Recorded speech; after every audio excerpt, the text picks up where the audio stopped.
예수 언제나 기도 들으사 오 예수 나의 손 잡아주시는 가장 귀한 그 이름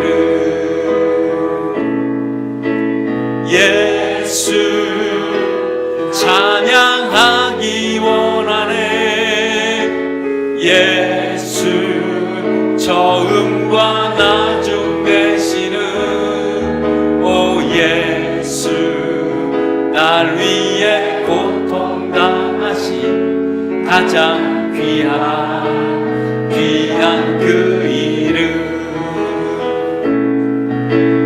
예수 왕의 왕이 되신 주 예수 주님의 끝없는 사랑 오 예수 목소리 높여 찬양해 가장 귀한 그 우리 3절 예수 왕의 예수 왕의 왕이 되신 주 예수 주님의 끝없는 사랑 오 예수 목소리 높여 찬양해 가장 귀한 그 이름 우리가 세상에 살면서 가장 귀한 것이 있다면 그것이 공기라고 얘기합니다. 왜냐하면 이 땅에 우리가 살아갈 때 산소가 없으면 우리가 살아갈 수가 없기 때문에 이 세상에서 가장 귀한 것은 우리 공기라고 이야기를 합니다. 그리고 또 사람들이 그 다음에 이 세상에 살아가면서 꼭 필요한 것이 있는데 그것이 뭔가라고 물어봤을 때 모든 대다수 85%가 이 세상에 살아가면 돈이 가장 중요합니다. 왜냐하면 돈은 모든 것을 살 수 있습니까? 라는 얘기를 합니다. 그래요. 정말 우리가 돈이 있으면 그 어떤 것도 다 살 수가 있습니다. 돈이 없는 게 문제지 돈이 있다면 그 무엇도 살 수 있습니다. 심지어는 저 청정 해역에서 또 온 물을 먹을 수도 있고 뭐 돈만 있다면 어떤 것도 다 우리가 살 수가 여러분 있습니다. 그래서 돈이 우리가 이 세상에 살면서 가장 중요하다고 그렇게 얘기를 합니다. 그런데 돈은 뭐든지 다 살 수는 있지만 돈으로 이 땅에서 살 수 없는 것들이 때때로는 있습니다. 우리가 돈으로 우리가 좋은 침대는 살 수 있습니다. 정말 몇 억짜리 가는 침대를 우리는 살 수는 있지만 그러나 돈으로 잠은 살 수가 없습니다. 아무리 좋은 침대에서 정말 비싼 침대에서 누워있다 그래도 잠을 계속 자지 못한다고 한다면 그게 무슨 침대가 소용이 있겠습니까? 또 마찬가지입니다. 우리가 돈으로 책은 얼마든지 사서 우리가 볼 수 있지만 그러나 우리가 돈으로 두뇌는 살 수가 없습니다. 또 우리가 돈으로 많은 음식을 좋은 음식을 우리가 먹을 수는 있지만 돈으로 입맛은 살 수가 없습니다. 우리가 돈으로 우리가 아무리 우리가 약은 정말 몸에 좋다는 약은 돈 주고 다 살 수가 있지만 돈으로 건강은 살 수가 없다는 겁니다. 이렇게 대충 들어보니까 이거 돈으로 살 수 없는 것들이 때때로 있구나라는 것을 합니다. 우리 신앙 안에서도 마찬가지입니다. 돈으로 십자가는 살 수가 있습니다. 근데 돈으로 구원은 살 수가 없습니다. 돈으로 우리가 종교는 살 수 있습니다. 그러나 우리가 돈으로 우리가 믿음은 살 수가 없습니다. 돈으로 우리가 신앙은 살 수가 있습니다. 그러나 돈으로 천국은 살 수가 없습니다. 그래서 우리가 돈으로 우리의 죽음을 때때로는 연장을 시킬 수 있지만 돈으로 생명은 살 수는 없습니다. 그러면 우리가 알다시피 이 땅에 우리가 돈은 꼭 필요한 것이지만 돈이 있다고 해서 다 사는 것은 아닙니다. 여러분, 예수님은 돈으로 사는 게 아닙니다. 힘으로 사는 것도 아닙니다. 능력으로 사는 것도 아닙니다. 오직 예수를 살 수 있는 방법은 믿음으로 사는 방법입니다. 그래서 우리가 이 땅에 우리가 살면서 돈이 가장 우리에게 중요하지만 예수보다 중요하지는 않다는 겁니다. 오늘도 내 인생 가운데 예수가 중요하다고 느끼지가 않는다고 한다면 아직까지 내 인생과 예수라는 이 분과 함께 우리가 한번 비교해 봤을 때 내가 아직까지 예수라는 분이 내 인생보다 훨씬 중요하다고 느끼지가 못하고 있다고 한다면 아직 예수를 만나지를 못한 겁니다. 예수님은 알면 알수록, 깊이 체험하면 체험할수록, 경험할수록 경험할수록 정말 예수라는 분이 내 인생에 얼마나 중요한지 비로소 우리가 깨닫게 됩니다. 그런데 이걸 아직 깨닫지 못했다면 여러분 예수를 더 알아가시길 바랍니다. 여러분들이 예수를 알아가는 그 순간에 얼마나 예수가 우리보다, 정말 내가 이 세상에 어떤 것보다도 예수님이라는 이분이 정말 존귀한 분이구나 라는 것을 비로소 깨닫게 되면 여러분의 인생관이 달라지고 여러분의 세계관이 달라질 줄 믿습니다. 정말 예수라는 분을 여러분 이 성탄의 계절에, 이 12월에 만나시는 여러분 되시길 바랍니다. 아직 예수님을 깊이 알지 못했다면 깊이 알아보려고 여러분 한 주간 한번 몸부림쳐보는 여러분 복된 한 주간 되시기를 예수의 이름으로 축원합니다. 아멘. 예. 오늘 저희 교회에서는 지금 여호수아에 대해서 이렇게 7장서부터 우리가 시작을 했는데 좀 여호수아의 시리즈에 대해서 이렇게 좀 말씀을 나누고 있습니다. 예. 오늘 이 여호수아 오늘 읽었던 본문 6절에서 우리가 14절까지 읽었는데요. 사실 이 본문은 1절서부터 마지막 절까지 이렇게 한 묶음, 어떻게 보면 한 테마에 있는 이 말씀이기도 합니다. 근데 오늘 말씀은 14절에서 그래도 이 6절에서 14절은 그래도 우리가 알아야 될 하이라이트라고 생각해서 그 말씀만 뽑아서 우리가 읽었지만 실질적으로는 1절에서부터 이렇게 진행되는 말씀이기도 합니다. 오늘 이 성경은, 오늘 이 여호수아 10장에는 어떤 일이 생겼냐면 지금 이 가나안 지역에 지금 긴급한 상황이 생기고 말았습니다. 정말 어떻게 보면 이 나라가 가나안이라는 이 나라 안에서 지금 혼란스러워졌습니다.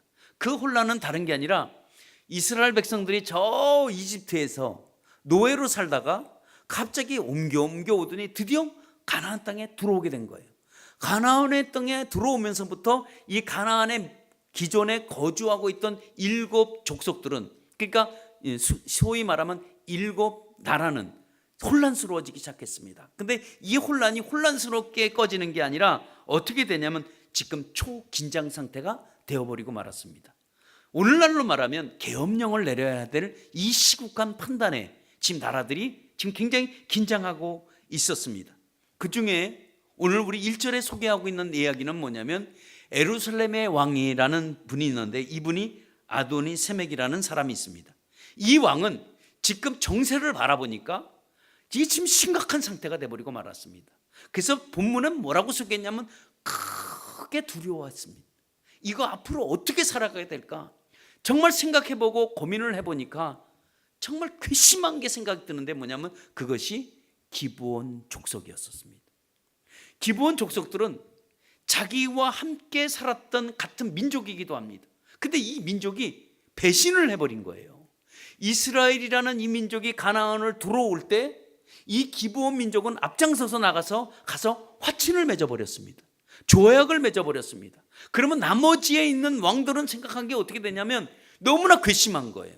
그 중에 가장 아마 성격이 B형이 됐는지 몰라도 급한 거예요. 이 기브온 이 족속을 이걸 어떻게 할까 생각하면 괘씸하고 또 괘씸한 거예요. 그래서 어떻게 생각하냐면 이들에게 복수 공격을 해야 되겠다. 이들은 우리를 공격할 수 있도록 여건을 만들어준 이 기브온 족속들을 어떻게 했냐면 이들을 먼저 보복으로 먼저 죽이자라고 해서 이 주변에 있는 이 족속들 이 족속들에게 왕들에게 이 공문을 보내서 정말 우리가 이 기브온 이 족속을 먼저 죽이자라는 이 공문을 서로 보냈습니다. 그래서 그 민족을 보내서 우리가 함께 죽이자라고 해서 이들 5 왕이 군사를 데리고 왕이 함께 기브온을 치러 올라갔습니다. 이 기브온이 먼저 같은 종족을 배신했기 때문에 우리가 보복 공격하자 해서 그들이 쭉 올라왔습니다. 이 기브온은 큰 위기를 맞았습니다. 자기는 이스라엘과 화친을 맺은 이 결과가 지금 어떻게 됐냐면 이제 공격을 당하기 시작했습니다. 성경은 이 기브온 지역을 뭐라고 하냐면 큰 성을 소유했고 거기는 크고 강한 사람들이 살고 있었다고 했습니다. 그런데도 불구하고 이 연합군 이 앞에서는 이들도 어찌할 수가 없었습니다. 어찌할 수가 없어서 어떻게 했냐면 이스라엘에게 그 화친을 맺은 그 이스라엘에게 도움을 청하기 시작했습니다. 그래서 도움을 청한 이유는 빨리 와서 우리를 도와달라는 거예요. 다섯 왕이 우리를 지금 습격하고 우리를 공격하고 있으니까 우리를 빨리 좀 도와달라라는 이것을 청가를 받았습니다.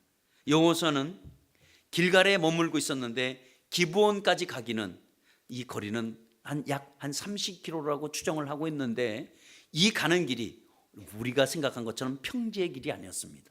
산맥을 뛰어넘어야 되는 여러 산맥을 넘어야 하는 험난한 길이기도 합니다.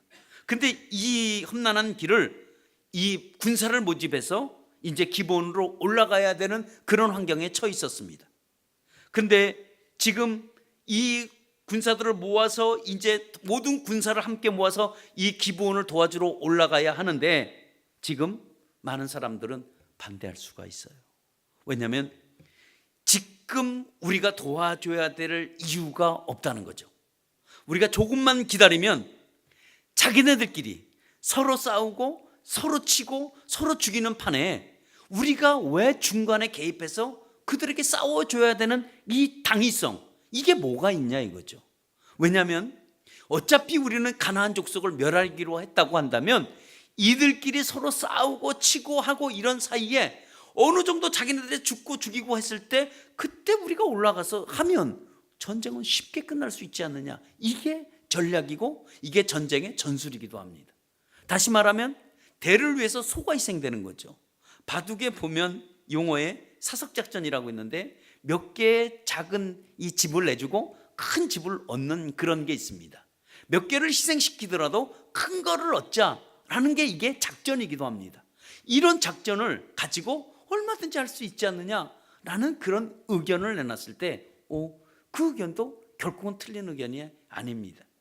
또 다시 말하면 지금 올라가면 우리가 굳이 이 밤에 올라가야 될 이유가 뭐가 있냐 이거죠.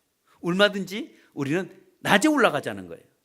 왜냐하면 이 밤에 우리가 다 올라가서 우리가 어떻게 하겠느냐. 그러니까 우리가 낮에 올라가자.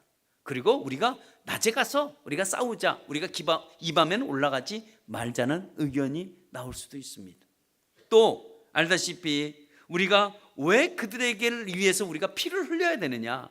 우리가 굳이 피를 흘려야 될 이유가 뭐가 있느냐.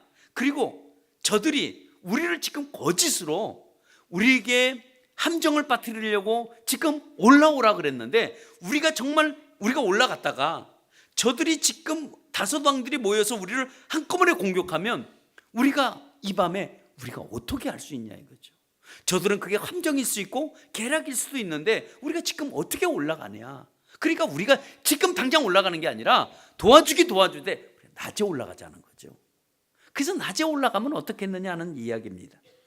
그러니까 이 밤에는 안 달고 낮에 사람들을 지금 몇몇 사람 보내서 정말 이게 사실인지 아닌지 우리가 확인하고 도와주자. 왜냐하면 저들이 우리에게 거짓으로 우리가 화친해서 다시 한번 우리를 공격에 빠뜨릴 수도 있지 않느냐라는 의견입니다.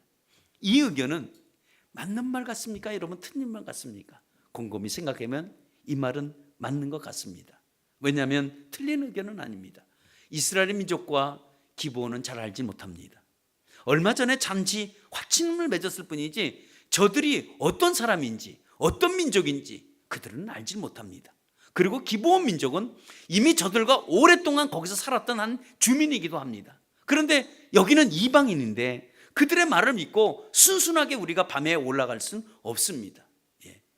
어떻게 보면 이런 악조건이고 이렇게 보면 어떻게 보면 이 작전이 실패할 수 있는 각 작전이기도 얼마든지 생각해 볼 수 있는 개연성을 열어둔 작전이기도 합니다. 그런데 여호수아는 여기서 결단을 하나 내려야 되는데 어떤 결단을 내리냐면 이 밤에 올라가자는 거였습니다. 우리가 모든 군사를 이끌고 이 밤에 우리가 올라가자. 모든 사람들의 말이 이 말 저 말 나온다고 할지라도 우리가 다소 힘들고 우리가 어렵지만 우리는 저들을 도와줘야 된다 하고 그 민족들을 깨워서 올라가려고 할 때 하나님이 여호수아에게 이런 말씀을 합니다. 여호수아야, 놀라지 말라, 두려워하지 말라. 내가 내 손에 모든 민족을 넘겨주겠고 너에게 당할 자가 없을 것이다 라는 승리의 약속을 얘기해 줍니다. 여호수아는 그 말을 듣고 얼마나 기뻤는지 모릅니다. 기회는 우연히 찾아오는 게 아닙니다. 우리는 기회가 우연히 찾아온다고 생각하는데 절대 우리들의 삶의 기회는 우연으로 찾아오는 것은 없습니다. 우리 믿는 우리들에게는 기회는 언제든지 하나님이 만들어 주신다는 것을 아시기를 바랍니다. 승리를 주시기 위해서 오늘도 기회를 우리에게 만들어 주시는 거예요. 이스라엘 백성들은 이 기브온 민족들이 하는 얘기처럼 정말 기브온 민족들이 우리를 함정에 빠뜨리려고 했고 우리를 계략에 어떤 유혹에 빠뜨리려고 했다. 그들은 우리를 한 번 속였던 자들이기 때문에 우리를 얼마든지 속이려고 했을 것이다 라고 말을 하지만 정말 그렇다고 할지라도 하나님이 기회를 주고 기회를 만드신다고 한다면 어느 누구도 그거를 깰 자가 없고 막을 자가 없습니다. 이 하나님을 그는 믿었습니다. 여호수아는 그걸 믿고 그렇게 올라간 겁니다. 바로 하나님은 왜냐하면 기회를 만드시는 하나님이기 때문에 그렇습니다. 어느 누구도 이 엄청난 이 기브온에게는 위기였지만 반대로 이스라엘 백성들에게는 이것이 하나님 앞에 정말 절대적인 좋은 날이기도 합니다. 그들에게는 위기지만 한편에는 그것이 여러분 기회이기도 합니다. 하나님은 생각해 보세요. 여러 흩어져 있는 다섯 왕을, 다섯 모든 왕들을, 그 군사들을 한 곳으로 모아놓은 것은 이건 분명히 기회입니다. 만약에 이스라엘 백성들이 따로따로 해서 이 다섯 왕들과 전쟁을 벌린다고 한다면 얼마나 많은 희생이 따라야 되고 수고가 따라야 되겠습니까? 그런데 하나님은 이 다섯 왕과 군사들을 한 구덩이에 밀어놓고 그리고 기회를 만드시는 하나님이었습니다. 이 기회를 만들기 위해서 하나님이 만드셨고 그리고 이스라엘 백성들을 끌어올려서 이들을 공격할 수 있도록 만들어주신 분은 오직 하나님이 만들으셨다는 것입니다. 이것이 과연 우연한 일일까? 이건 절대 우연한 일이 아닙니다.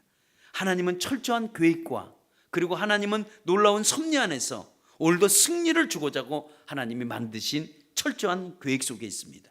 하나님은 우리의 머리털 샘바까지도 다 기억하고 계신다고 합니다.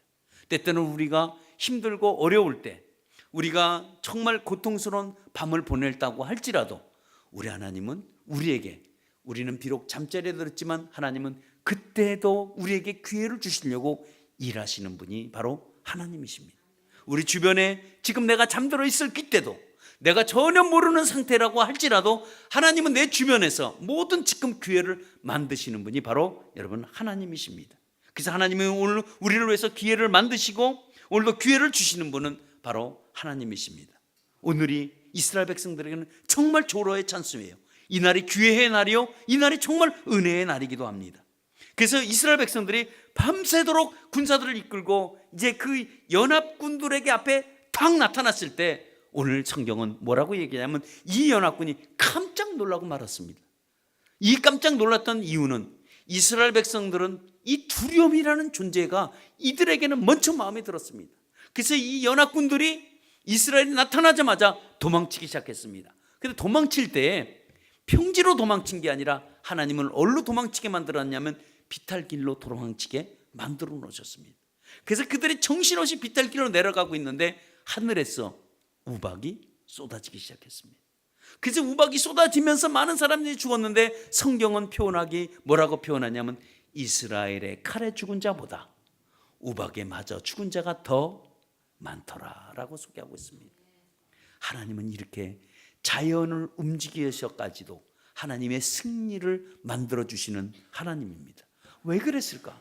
이것은 이스라엘에게 절대적으로 하나님이 기회를 주기 위함입니다. 하나님은 때때로 자연을 통해서도 우리를 기회를 주실 때가 있습니다. 우리는 때때로 풍랑을 만나면 그게 위기라고 하는데 그 풍랑 가운데는 하나님이 반드시 기회를 주시려고 만드실 때도 있고 때때로는 우리가 바람을 통해서 또 때로는 우리가 흑암을 통해서라도 하나님은 우리에게 기회를 만들어 주시는 분이시기도 합니다. 아무튼 이들은 이 비탈기에서 정신없이 도망치기 시작했습니다. 그래서 하나님은 어떻게든지 이들을 죽이려고 하는데 이제는 시간이 모자르는 거예요. 왜냐하면 이제는 이 이스라엘 군사들, 5나라의 왕들고 그리고 군사들을 죽이려고 하는데 시간이 모자라. 시간이 이제 해는 어느 정도 기웃기웃 머물러 가고 있습니다. 이제 해가 떨어지고 밤이 찾아오면 이제 저들을 죽일 수가 없습니다. 문제는 지금 뭐냐면 시간이에요. 시간이 모자른 거예요. 시간만 더 있다면 좋을 텐데 시간이 없는 거예요. 그러나 밤이 되면 이제 전쟁은 멈춰지게 됩니다. 그러면 연합군들은 다시 이제는 밤에 전열을 가다듬고 다음날 아침에 재차 공격이 들어오면 이스라엘 백성도 감당하기 어려워질 수도 있습니다. 왜냐하면 기회는 잃어버리는 것이기 때문에 그렇습니다.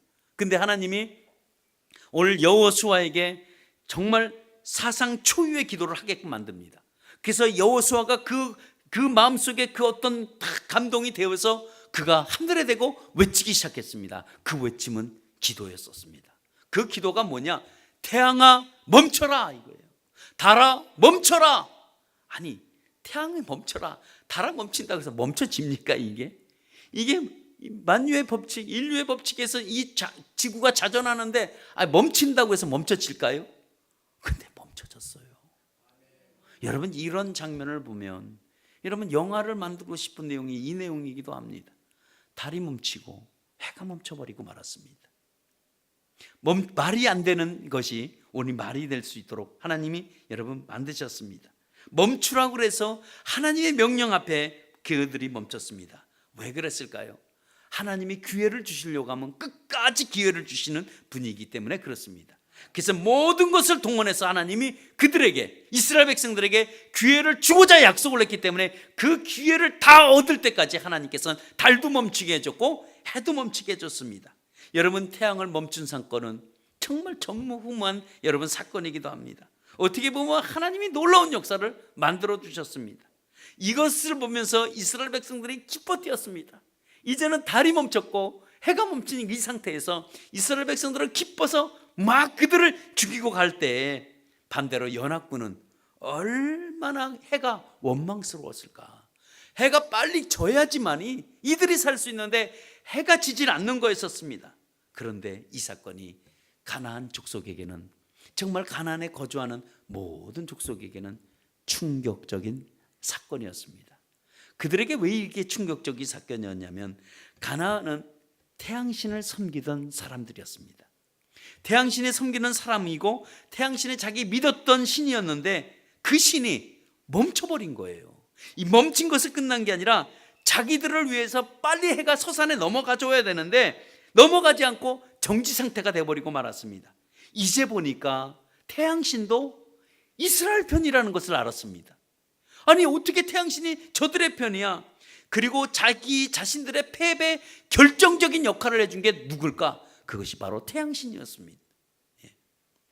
그렇기 때문에 이들의 공격을 도와준 이 사건이 이들에게는 엄청난 충격의 사건이었습니다. 하나님은 태양을 멈추게 해준 이 사건이지만 이 가나안 족속들에게는 태양신이 이제는 아무것도 아니라는 것을 소개시켜주기 위해서 하나님이 태양을 멈추게 한 거예요. 그리고 그들은 이제 태양신이 우리 신이 아니라는 것을 그들이 알았습니다. 그래서 하나님이 이 태양을 머무르게까지 해서 모든 민족을 정말 기브온도 살리고 오늘도 이스라엘의 백성들의 모든 승기를 완전하게 기회를 얻게 해준 놀라운 사건이기도 합니다. 미주 우주항공국의 해롤드 힐이라고 이 과학자가 있습니다. 이 역사 과학자이기도 한데 이 과학자가 나사에서 여러분 알다시피 슈퍼컴퓨터를 가지고 이제 그 추적을 하기 시작했습니다. 우주 전체의 시간을 이제 계산을 해나가기 시작했습니다. 그래서 지구 역사를 쫓아가면서 추적하기 시작했습니다. 하루는 24시간입니다. 24시간을 계속 이 나사에 있는 슈퍼컴퓨터가 이거를 역학으로 이렇게 조사를 하고 갔는데 아니 이상하게 사라진 시간이 있다는 거예요. 아니 이게 왜 이 시간이 사라졌을까? 보니까 인류 역사상 딱 2번이 시간이 모자르는 거예요. 아니 이게 왜 모자랄까? 어떻게 24시간이 돌다가 지구가 똑같이 돌아가고 있었는데 어떻게 그럼 지구가 멈췄나? 아니면 달이 멈췄나? 아니면 태양이 멈췄나? 이게 어떻게 된 사건이지? 이 사건을 해결할 길이 없었습니다. 그래서 이 사건을 그냥 미스테리로, 그냥 이 학자들이, 이 과학자들이 이건 어떻게 조사할 수 없는 사건이구나 하고 그거를 별도로 빼놨었습니다. 근데 헤로드 일이 어느 날 우연하게 성경을 읽다가 오늘 이 장면을 보게 됐습니다. 여호수아 장면을 보고 나서 그는 온몸에 전기를 맞았다고 합니다. 온몸에 전율을 느끼고 부들부들 떨다시피 떨었다고 합니다. 그 잃어버린 시간이 성경에 있다는 것을 알고 그가 다시 슈퍼컴퓨터를 열어서 이 모자란 이 시간을 대입을 시켰더니 100% 일치하다는 것을 알았습니다. 그리고 또 하나의 시간은 어디서 없어졌나 봤더니 그가 또 성경을 계속 읽기 시작했을 때 히스기야의 해가 10도나 뒤로 물러난 사건, 이 사건과 이거를 맞춰보니까 인류 역사의 시간이 딱 맞아갔다는 것을 알았습니다. 그는 무신론자였습니다. 그는 하나님을 믿지 않은 자였습니다. 그는 예수님을 거부했던 자입니다. 그러나 그 사건을 보면서 자기는 무릎을 꿇고 하나님, 정말 내가 무지했습니다. 나의 지식만 믿고 살았습니다 라고 해서 그가 예수를 믿게 되었습니다. 그래서 여러분, 헤롤드 힐이라는 단어를 치면 그가 얼마나 믿음의 사람으로 바뀌게 됐는지 그거를 알 수가 있습니다. 여러분, 기회는 우리에게 주어집니다. 우리에게 기회는 주어졌을 때 우리의 기회는 우리가 어떻게 우리가 가질 수 있을까? 이 기회는 순종할 때 내 것이 됩니다. 여러분, 기회는 순종해야 할 때만이 내 것이 된다는 사실입니다. 기회는 저마다 똑같이 다 주어집니다. 기회는 찾아오게 되어 있습니다. 그러나 기회가 찾아왔을 때 어떤 사람은 그 기회를 잡는 사람이 있고 어떤 사람은 기회를 놓치는 사람이 있습니다. 그러면 하나님이 우리에게 기회를 주실 때 그때 우리는 무엇으로 붙잡아야 되냐면 순종으로 붙잡고 나가셔야지 기회는 내 것이 여러분 됩니다. 불순종하게 되면 그 기회는 놓쳐버립니다. 그러나 놓치고 난 나중에 가서는 그것이 그때 그것이 기회라는 것을 알았다고 한다면 평생 후회를 합니다. 정말 후회를 하고 정말 낙담과 상처 속에 살아갈 수밖에 없습니다. 이 독일의 문호 슐러라는 사람이 이런 말을 했습니다. 기회는 새와 같으니 날아가기 전에 잡아라 라는 이 말을 했습니다. 이 말을 가만히 생각해 보면 정말 맞습니다. 새는 나무 가지에 앉아있을 때 잡아야지 날아갈 때는 잡지 못한다는 거였었습니다. 왜냐하면 새는 나무 가지에 앉을 때 잠시만 앉아있지 오랫동안 앉아있지 않는다고 합니다. 기회도 똑같다는 겁니다. 기회도 머물러 있을 때 잡아야지 머물러 있지 잡지 않을 때는 잃어버린다는 겁니다. 그러면 우리에게 주어진 기회는 어떻게 잡을까? 우리가 기회는 순종으로 잡으시기를 축원합니다. 왜냐하면 기회는 순종으로 만드는 거기 때문에 그렇습니다. 기회는 뭐로 만든다고요? 순종으로 만드는 겁니다. 우리 한번 따라해 보겠습니다. 기회는 순종으로 만드는 것이다. 오늘 이 시간에 분명한 기회를 하나님이 주십니다. 많은 사람들은 결과를 보고 이게 기회였구나 라고 하는 사람들이 많이 있습니다. 때때로는 어떤 사람들은 결과를 보고 기회를 잡으려고 하지만 여러분, 그 기회는 이미 놓쳐버린 상태가 됩니다. 여러분, 이스라엘 백성들은 여호수아에게 따지기 시작했습니다. 기브온의 소식을 듣고 우리가 왜 이 밤중에 올라가야 되느냐? 그들이 계략이고 그들이 함정일 수도 있지 않느냐? 우리가 안 도와주는 게 아니라 낮에 가서 우리가 도와주자. 왜 우리가 굳이 이 밤에 올라가서 우리가 피를 흘려야 되느냐라고 했을 때 그들이 그 말을 듣고 그래 우리가 낮에 올라가자라고 했다고 한다면 그들은 이 베드론의 우박을 경험하지 못했을 것입니다. 그들은 해가 멈추고 달이 멈추는 이 기적적인 이 사건을 그들은 절대 보지 못했을 것입니다. 하나님이 만들어준 이 기회를 다 잃어버렸을 것입니다. 여러분, 하나님이 만드시는 기회는 정말 치밀하고 완벽합니다.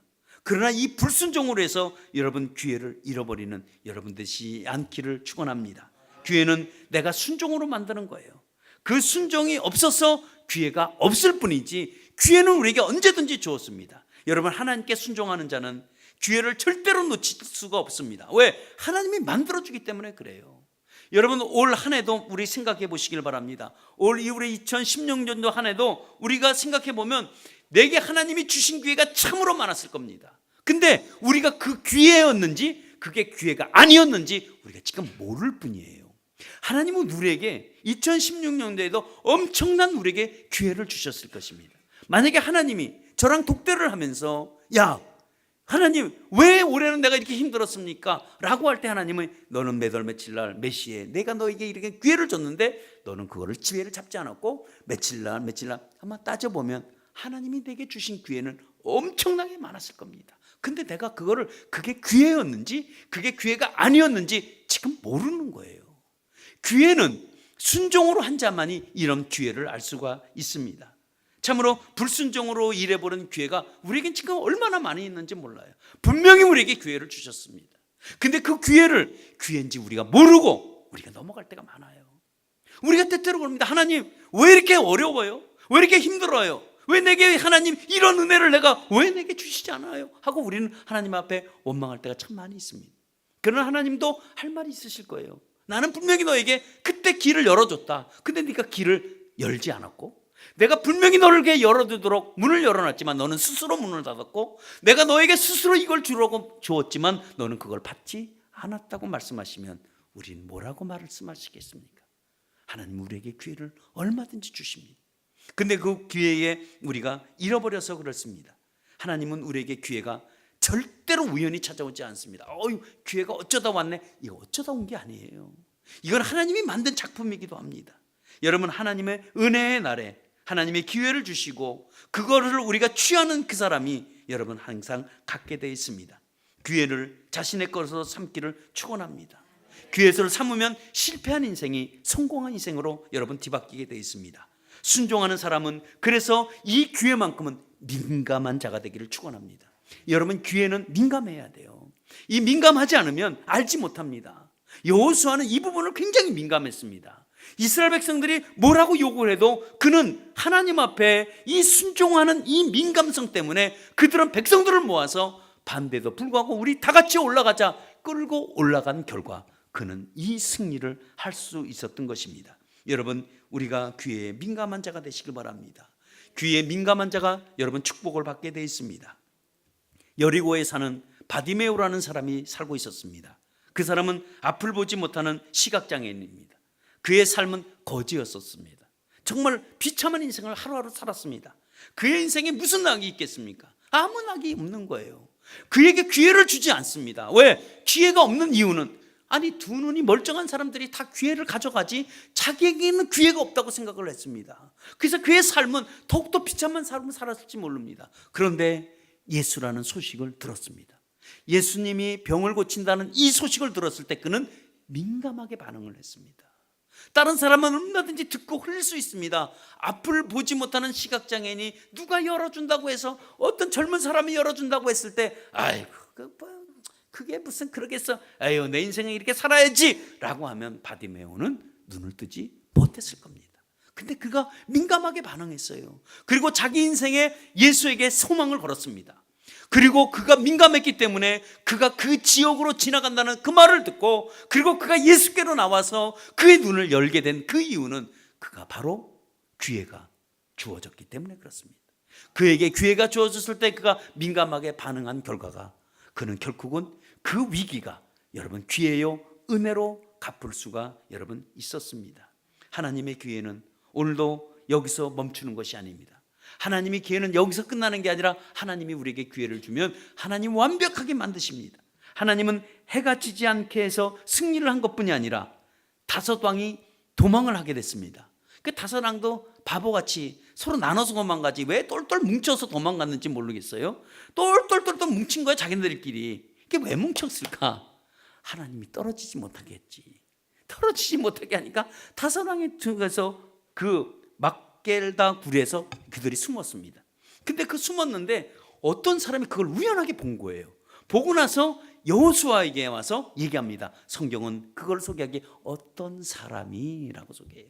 어떤 사람이 여호수아에게 와서 저기 내가 5 왕이 저기 어디 숨어있는 굴을 봤는데 거기에 있습니다. 이 말을 듣고 여호수아가 백성들을 다시 끌고 그 굴로 찾아갔습니다. 그래서 그 굴을 보게 하고, 그리고 그 모든 생쥐처럼 숨어있는 그 5 왕들을 꺼내서 완전한 승리를 하는 것을 볼 수가 있습니다. 여러분, 기회는 완전하게 만드십니다. 이 여호수아가 25절의 말씀이 그래서 그것을 알고 백성들에게 자신 있게 25절에 뭐라고 얘기하냐면 두려워하지 말라 백성들에게 외칩니다. 놀라지도 너희들 말아라. 강하고 담대하라. 우리가 만나는 모든 대적을 하나님이 이렇게 만드실 것이다 라는 것을 백성들에게 공포를 합니다. 백성들은 그 말을 듣고 얼마나 기분이 좋았을까. 그래, 하나님은 우리가 만나는 모든 대적을 이렇게 주신다는 이것을 가지고 나갔습니다. 하나님은 우리에게 이렇게 기회를 이렇게 주셨고 우리 앞으로도 이렇게 주실 것이고 앞으로 우리에게 어떻게 역사하실 것이라는 것은 여러분들이 나갈 때 순종으로 나가시는 여러분 되시길 바랍니다. 예수님은 이 땅에 오신 이유가 있습니다. 이 땅에 오신 이유는 우리에게 기회를 주시려고 이 땅에 오셨습니다. 하나님은 정확한 때에 우리에게 찾아오셔서 모든 복음의 비밀을 이 땅에 뿌리기 시작했습니다. 그래서 이 복음의 비밀을 뿌리는 것은 우리에게 기회의 씨앗을 다 뿌린 겁니다. 그래서 그 기회를 뿌렸을 때 그것을 반응하고 예수를 믿겠다고 나온 사람들에게는 기회를 다 잡을 수가 있었고 이 말을 듣고도 나오지 못한 사람들은 기회를 다 잃어버리게 여러분 되었습니다. 정말 이 땅에는 구원에게 얻어야 할 구원받을 백성들이 기회가 없었습니다. 기회가 주어져야 되는데 구원받을 길이 없었습니다.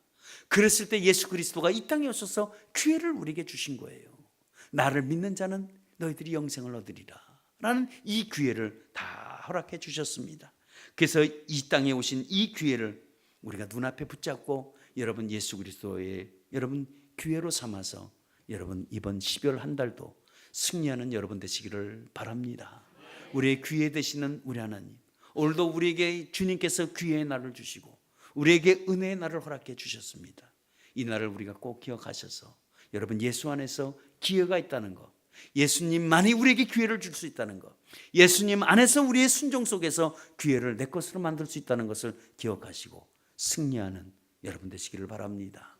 이번 또 말씀을 생각하면서 우리가 오늘 이 말씀 생각하면서 하나님이 내게 얼마든지 기회를 주셨는데 나는 기회를 잃어버린 사람이 아닌가 한번 생각하면서 우리 이 시간에 말씀을 생각하며 우리 한번 같이 함께 기도하도록 하겠습니다.